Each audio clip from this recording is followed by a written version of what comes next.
He was lying still, eyes closed, pretending to be unconscious after the crash. But what the woman standing over him said next made his blood run cold.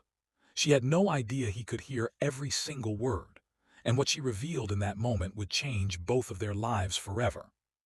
Hello friends, welcome to Stories by Jason. Before we start, please do not forget to support our channel by subscribing, liking, and sharing with your loved ones. Also, please let us know in the comments where you're watching from. The rain came down in sheets that Thursday evening on Route 9 outside of Whitmore, Georgia. The kind of rain that turns headlights into blurs and makes the road feel like it's breathing beneath your tires. Richard Hargrove III had driven this highway hundreds of times in his 61 years.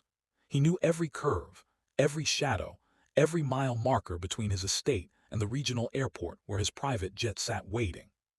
He was driving himself that night, which was unusual.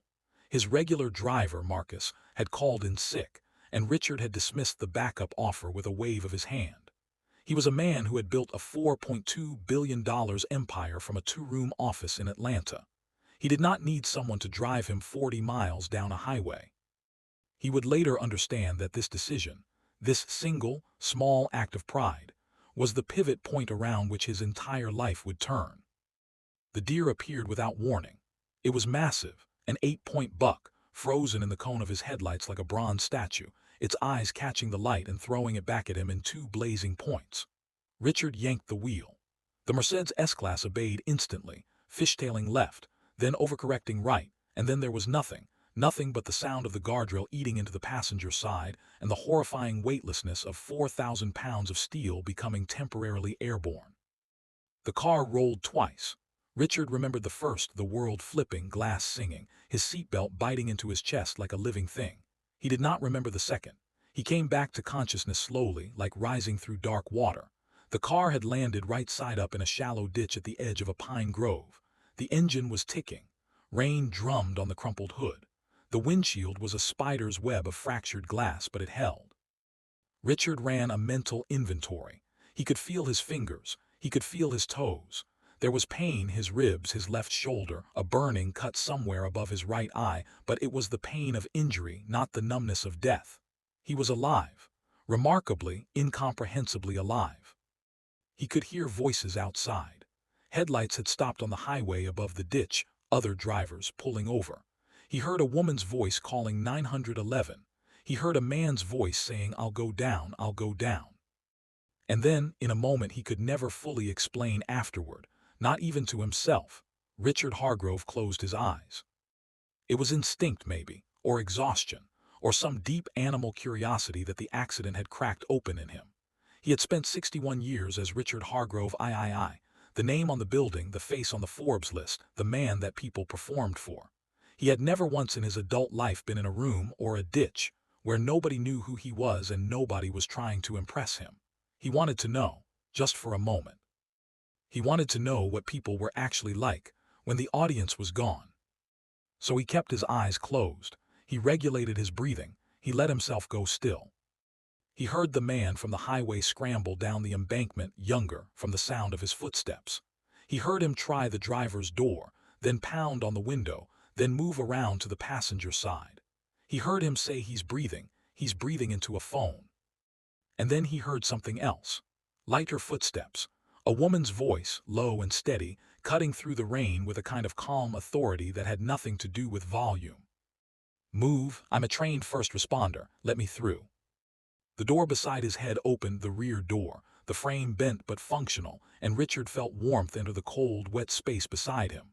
A hand, firm and practiced, pressed 2 fingers against the side of his neck, counting pulse. Another hand rested gently on his forehead, not checking anything, just resting there. A human gesture of presence. Then the woman began to speak. Not to him, not to the gathering crowd. She spoke quietly under her breath in the register of a private conversation between herself and God. "Father, this man is alive, keep him. Whatever he's done, whatever this life of his looks like, that's between you and him. But don't take him tonight. There's something unfinished here. I can feel it. There's something this man still has to do." Richard's chest tightened. He had expected what? Panic, phone cameras, the chatter of bystanders excited by spectacle. He had not expected this. He had not expected to be prayed over by a stranger in the dark. She continued, her voice dropping further. "And Lord, if he can hear me somehow because you work like that sometimes, let him know that somebody cared enough to stop. That's all. Just let him know." There was a pause, rain, the distant wail of a siren growing closer. And then, barely above a whisper, not meant for any human ear, she said something else. Something that had nothing to do with the accident. Something that detonated inside Richard Hargrove's chest like a depth charge and would not stop detonating for the rest of his life. "I forgive you," she said. "I don't even think you know what your company did to my family, but I forgive you." The sirens arrived. The paramedics came down the embankment with a stretcher and a neck brace and the organized urgency of professionals. Richard kept his eyes closed as they worked around him, stabilized him, lifted him carefully onto the board. He felt the woman step back, making room. Before they loaded him into the ambulance in the chaos of lights and voices and rain, Richard cracked his eyes open, just a sliver, just enough to see. She was standing at the edge of the pine grove, about 15 feet back, arms folded across her chest against the cold. She was a black woman, somewhere in her late 40s, wearing a gray uniform coat and a white collared shirt underneath. Her face was unreadable in the way that faces become when a person has survived enough not to be visibly undone by any single moment. He knew her. The recognition arrived like a second impact, delayed, brutal, undeniable. Her name was Delia Monroe. She worked in his house 3 days a week. She had worked in his house for 2 years.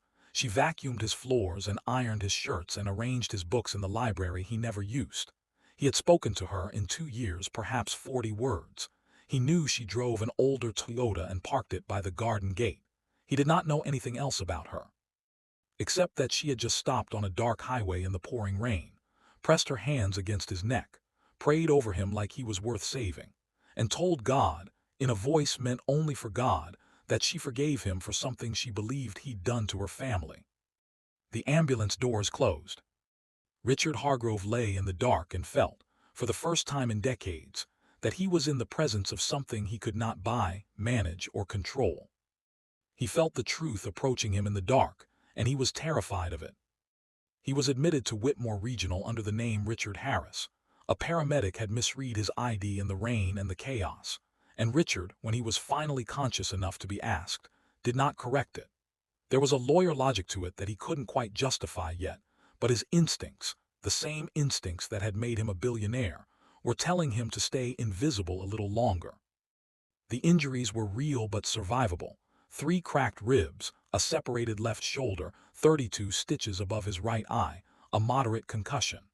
The attending physician, a tired young woman named Dr. Reyes, told him he was among the luckiest people she had ever treated. He thanked her and stared at the ceiling. His phone was destroyed. His assistant, Courtney, would be looking for him by now. His board would be notified by morning. The jet crew would have filed a concerned report. By tomorrow, his disappearance would be the subject of a controlled news cycle, carefully managed by his communications team. He had perhaps 18 to 24 hours before Richard Hargrove reasserted himself over Richard Harris, and the brief, clarifying darkness of anonymity was over forever. He used them. He borrowed a tablet from a nurse's station, claiming his phone was broken and he needed to check on a family member, and he began searching. He didn't search for himself. He searched for Delia Monroe. The results were thin at first. She maintained no significant social media presence. There was a Facebook profile, rarely updated, with a profile picture of her standing with a teenage boy, her son, Richard Guest, in front of what looked like a church. There was a listing in an old church directory for a congregation in Marin, Georgia, a small town 40 miles southwest of Whitmore. There was an archived article from the Marin County Gazette dated 8 years ago. He opened the article. The headline read, "Local plant closure leaves 340 workers without jobs or pensions." The plant in question was the Marin Processing Facility, a food packaging and cold storage operation that had employed a significant portion of Marin County's working population for 30 years. It had been acquired 6 years before its closure by a subsidiary of Hargrove Industrial Holdings. According to the article, the closure came without warning, a Friday afternoon announcement, locks changed by Monday morning. Workers who had served 15, 20, 25 years lost not just their jobs but their pension contributions, which the acquiring company had determined, through what the article called a series of restructuring provisions, were legally non-transferable. Richard sat with that for a moment. He scrolled further. A follow-up article, 6 months after the closure, described the economic devastation of Marin County. Foreclosures, a spike in the local emergency services calls, 2 suicides among former plant workers, a community still waiting for the legal resolution that never came because the subsidiary that owned the plant had been dissolved, strategically, conveniently dissolved before any class action could gain meaningful traction. He searched specifically for Monroe and Marin. He found a comment on a community Facebook page, 3 years old, from a woman named Cheryl Monroe who wrote, "My sister Delia gave everything to that plant. 22 years. They took her pension and her health insurance, and her husband never recovered from the stress of it. He passed 2 years ago. She had to start over from nothing at 46 years old, if there is any justice in this world." The comment ended there, either deleted or unfinished. Richard set the tablet down on the white hospital sheets and looked at his hands. These hands, the hands that had signed the acquisition documents for the Marin processing facility without reading past the executive summary, the hands that had approved the restructuring provisions, presented to him as standard consolidation language by his CFO at the time, a man named Gerald Voss who had since retired to Hilton Head. The hands that had dissolved the subsidiary on Gerald's recommendation and moved on to the next deal before the dust from Marin had even settled. He had not known about the pensions. He was almost certain of that. He was not certain of almost anything else. Because here was what Richard Hargrove III, the man who prided himself on knowing his business, understood about how the world actually worked. You didn't have to know. You just had to sign. You surrounded yourself with people whose job was to make the difficult decisions legible as necessary, reasonable, unavoidable. And you signed. And you moved on. And somewhere, in a town 40 miles away, a man named Monroe worked himself into an early grave because the pension he had counted on disappeared into a legal structure, specifically designed to make it disappear. And his widow, Delia, spent the next several years cleaning houses, including, eventually, the house of the man who had signed the papers. And when she found that man bleeding in a ditch on a rainy highway, she stopped. She pressed her hands to his neck. She prayed for him. She forgave him. Without knowing, without having any confirmation, that he was the one responsible. Richard checked himself out of the hospital at 6 a.m. the next morning, telling the night nurse he was being picked up by family. He called his personal attorney from a payphone, an act so anachronistic that the attorney answered in genuine confusion, and arranged a car. He also arranged something else, something quiet. Something that would take 3 weeks to bear fruit, but that he set in motion that morning with the specificity of a man who had decided, for the first time in years, to actually pay attention to what was being done in his name. He hired an independent investigative firm, not his usual corporate security contractors, but an outside firm with no connection to Hargrove Industries, and he gave them one assignment. Find out everything that happened at Marin, follow every dollar, find out who knew what and when, find Gerald Voss, and find out if there are other Marins. He drove home to his estate in a hired car, watching the pines blur past the window, and he thought about a woman standing in the rain with her arms folded, watching an ambulance take away a man she had forgiven for sins she couldn't fully name. He thought, she doesn't know I survived. He thought, she doesn't know I heard her. He thought, she is going to find out, but not yet, not until I know everything. When he pulled through the gates of his estate, the grounds crew was trimming the hedges along the east wall. The morning light was gold and clean after the previous night's rain. Everything looked exactly as it always looked: manicured, controlled, expensive, serene. He walked inside. He went to the library he never used. He sat in the chair by the window and he opened his laptop. He began at the beginning. The investigative firm's name was Caldwell and Marsh, and they were thorough in the way that only people paid very well to be thorough can be. Over the following 3 weeks, as Richard Hargrove III made a careful public reappearance, a statement about the accident, some photographed rehabilitation walks, a brief board call in which he mentioned nothing of consequence. They assembled a report that arrived on his personal secure server on a Tuesday morning in a 340-page encrypted file. He read all 340 pages. There were not other Marins, there were 7 other Marins. 7 other facility closures across the Southeast, each executed through a subsidiary structure that insulated Hargrove Industrial Holdings from direct liability. 7 other communities where pension funds had been reorganized, restructured, and effectively vaporized through legal mechanisms that were, by the letter of the law, defensible, and by any reasonable human standard, predatory. The report estimated that between 2,100 and 2,400 individual workers and their families had been affected. It named Gerald Voss as the primary architect. It named 3 other senior executives still employed by Hargrove Industries. It named 2 law firms that had provided the structural framework. And it named Richard Hargrove III as the signatory on every acquisition document. That part Gerald Voss and the others had made sure of. Richard had signed because he trusted the people who prepared the documents, but the signatures were his. That was the design. It insulated the architects and exposed the figurehead. Richard had been, in the language of the report, strategically positioned as the liable party by the very people he trusted to protect him. He was furious. He was also, in a way he hadn't anticipated, relieved, because fury at being deceived by Gerald Voss was simpler and cleaner than the alternative, which was accepting that he had simply not cared enough to look. Both things, he decided, were true. He spent 2 days sitting with the report before he called anyone. He sat in the library and he thought about Delia Monroe standing in that rain. He thought about her 22 years. He thought about her husband, whose name the report listed, James Monroe, former lead line supervisor at the Marin facility, deceased 18 months after the closure. Cardiac event. Stress-induced, the county health records suggested. James Monroe had been 53 years old. Richard was 61. He thought about what he would do at 53 if someone took everything he'd built and told him, through a law firm's letter, that the provisions of Section 4.7 of the restructuring agreement precluded any further liability. He thought about what he would do with the next 3 years. He picked up the phone.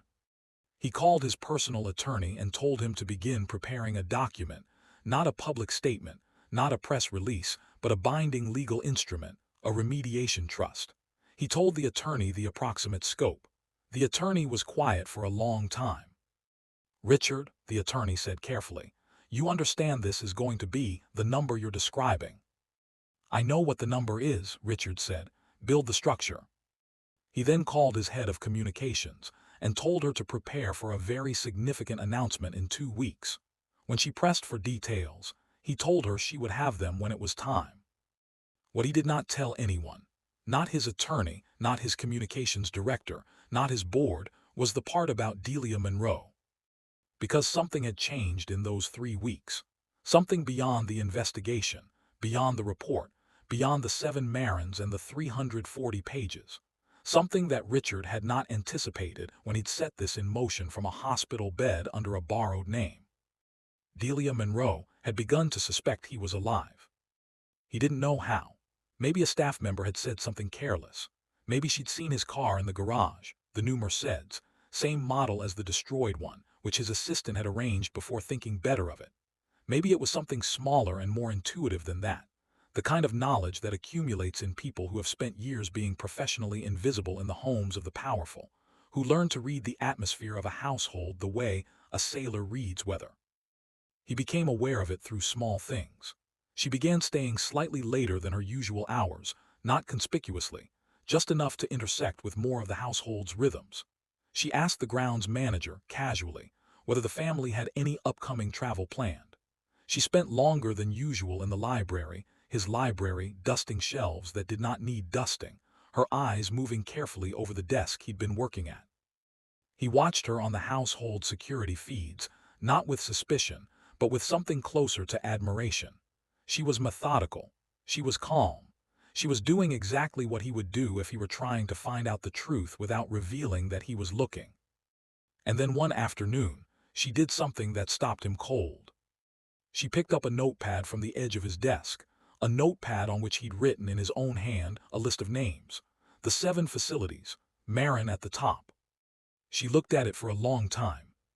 He could see her face on the monitor, that careful, unreadable face that had stood in the rain with its arms folded. And then something moved across it. Not shock, not vindication. Something more complex and more human than either of those things. She set the notepad down. She picked up her cleaning cloth. She moved to the bookshelf and began dusting again. That evening, Richard Hargrove walked into the library for the first time since coming home, while Delia Monroe was still there. She turned when she heard his footsteps.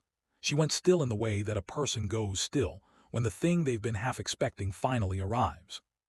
He looked at her, she looked at him. He said, "Ms. Monroe, I think we need to talk." And Delia Monroe, who had survived the closure of the Marin facility and the loss of her pension, and the loss of her husband, and 2 years of cleaning the house of the man responsible for all of it, looked at him with those clear, exhausted, undefeated eyes and said, "I thought you might say that." She set the cloth down. She turned to face him fully. She said, "I heard you on the highway, Mr. Hargrove. I was pretty sure you were awake." The room went very quiet. Richard Hargrove stood in the doorway of his library and felt the particular humiliation of a man who thought he was the one with all the information, discovering he never had the upper hand to begin with. He said, "You knew." She said, "I suspected." He said, "Then why did you say?" "What I said," she tilted her head slightly. "Because I meant it, both things, the prayer and the forgiveness. I meant both of them, whether you were awake or not." He didn't have anything to say to that. He'd spent 61 years in rooms where he had something to say to everything. He walked to the chair by the window, his chair, the one he'd been sitting in for 3 weeks reading 340 pages of his own failure, and he sat down. He gestured to the chair across from him. After a moment, Delia Monroe sat down too. And Richard Hargrove told her everything. The press conference was held on a Thursday morning, exactly 4 weeks after the accident, in the main conference room of Hargrove Industries' Atlanta headquarters. Richard had deliberately chosen a room that was too large for the occasion, which meant the press had to pack in clothes, and the cameras had nowhere comfortable to stand. He wanted it slightly uncomfortable. He wanted people paying attention because they were a little off balance. He walked to the podium without notes. The communications director had prepared remarks. His attorney had reviewed them. His board, who had been briefed the night before in a call that lasted 4 hours and included more shouting than Richard had heard in a boardroom in 20 years, had requested modifications. Richard had listened to all of it and then set it all aside. He was going to say what he was going to say. "4 weeks ago," he began, "I had a car accident on Route 9 outside Whitmore. I'm sure most of you know that. What most of you don't know is that I spent approximately 12 minutes at that accident scene pretending to be unconscious." The room went still in a way that rooms rarely go still. The particular stillness of people who suddenly understand that this is not going to be a standard press conference. "I did that because I was curious," he continued. "I had just survived something that probably should have killed me, and I wanted to know, in the absence of my name and my title and my money, what people were actually like. I thought it was going to be an interesting experiment." He paused. "Instead, a woman knelt beside me in the rain and prayed for my life and told God that she forgave me for something she believed my company had done to her family. And she said it quietly enough that it was clearly not for anyone's benefit but God's. And I heard every word." The room was not just still now. The room was the kind of silent where people forget to take photographs. "Her name is Delia Monroe. She has worked in my home for 2 years. She spent 22 years before that working at a facility in Marin, Georgia that was acquired by a subsidiary of this company. When that facility was closed, and the manner in which it was closed was designed specifically to prevent legal accountability, Ms. Monroe and 339 other workers lost their pensions. Her husband, James Monroe, died approximately 18 months after that closure at the age of 53. He let that sit. I have spent the last 4 weeks conducting a comprehensive independent investigation into this closure, and 7 others executed through the same structural mechanism.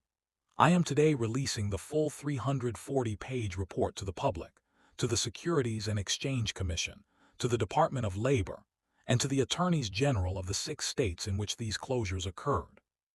He could hear from various points in the room the sounds of people realizing what they were witnessing. Not a scandal breaking, not a company defending itself, a man burning down his own house.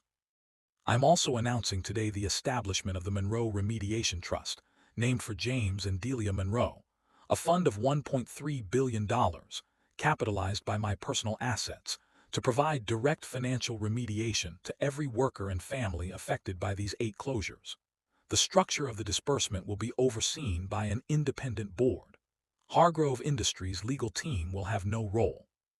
Former executive Gerald Voss and 3 current senior officers, whose involvement in structuring these transactions the investigation has documented in detail, have been terminated and referred to the relevant authorities.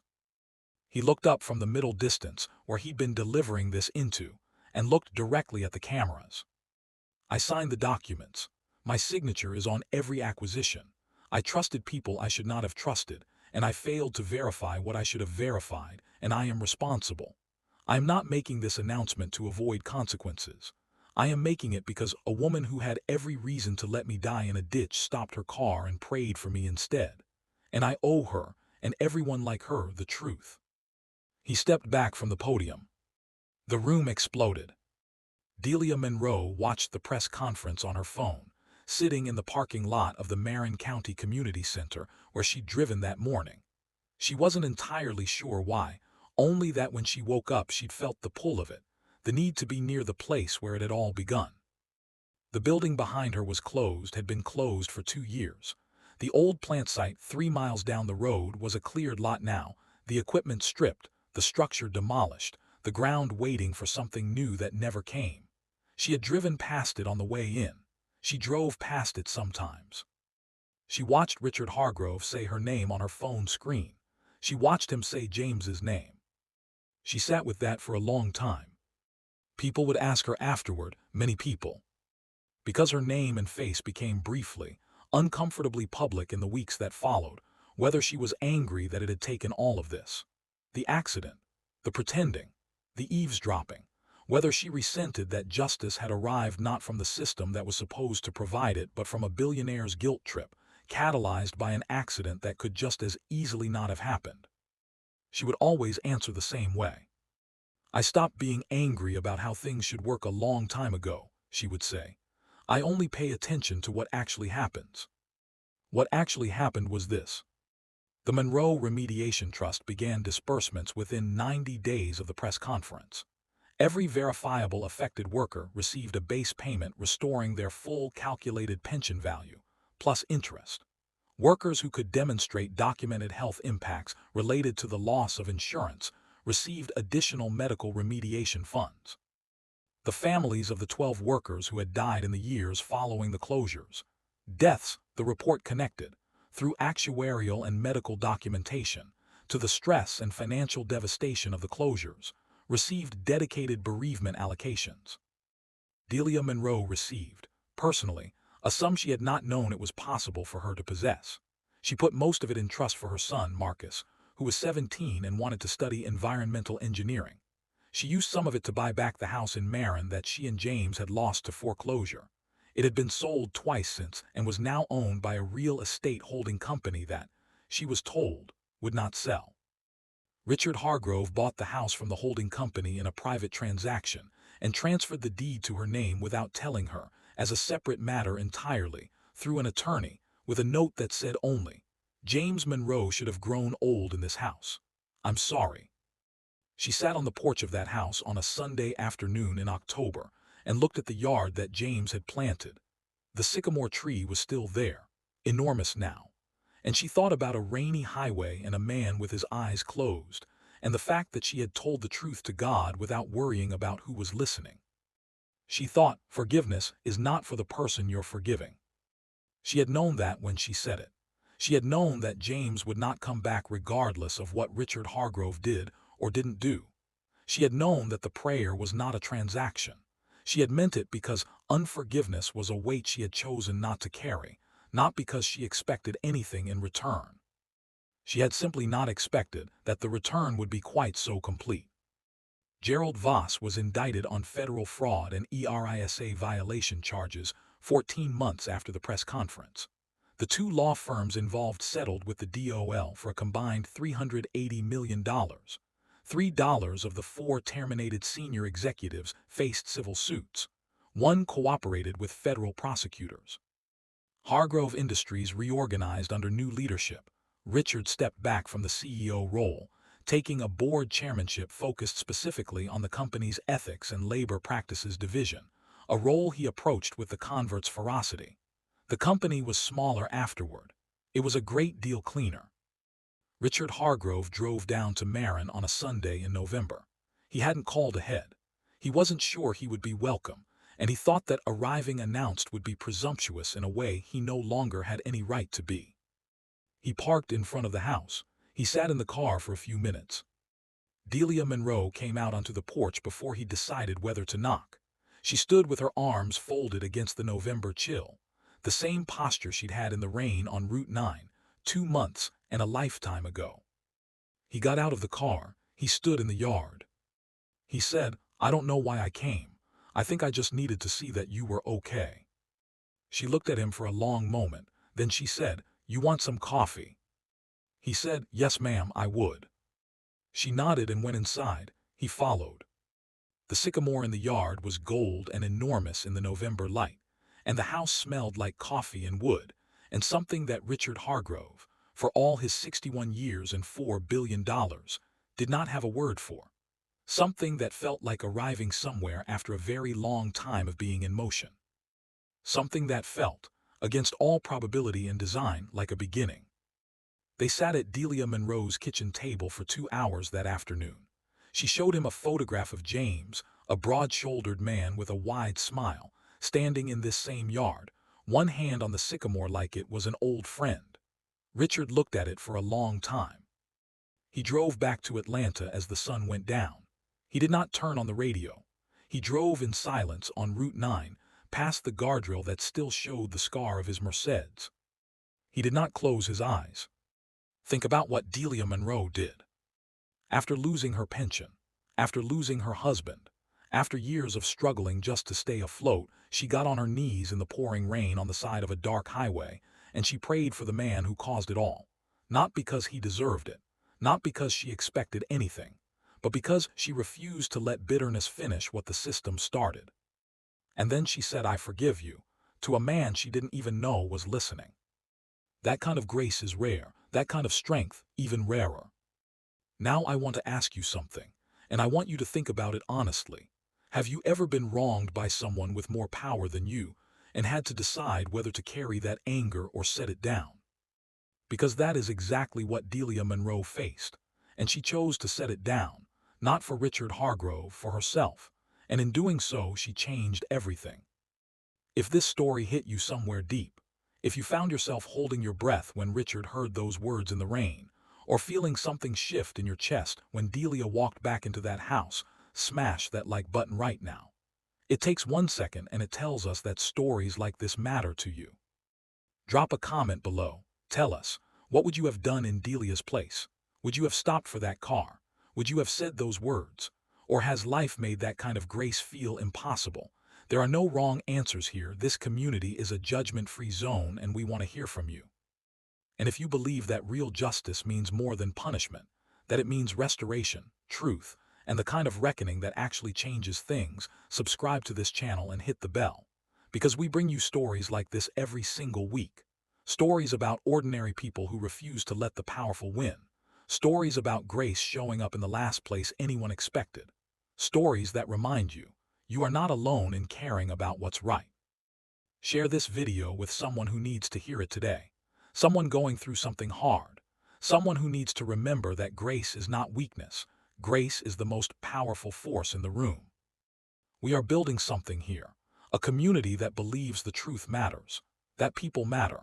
That Delia Monroes exist in every city, every town, every ditch on every dark highway, and they deserve to be seen. Don't miss our next story, and I promise you it hits just as hard. Smash like, comment below, subscribe, and we'll see you in the next one.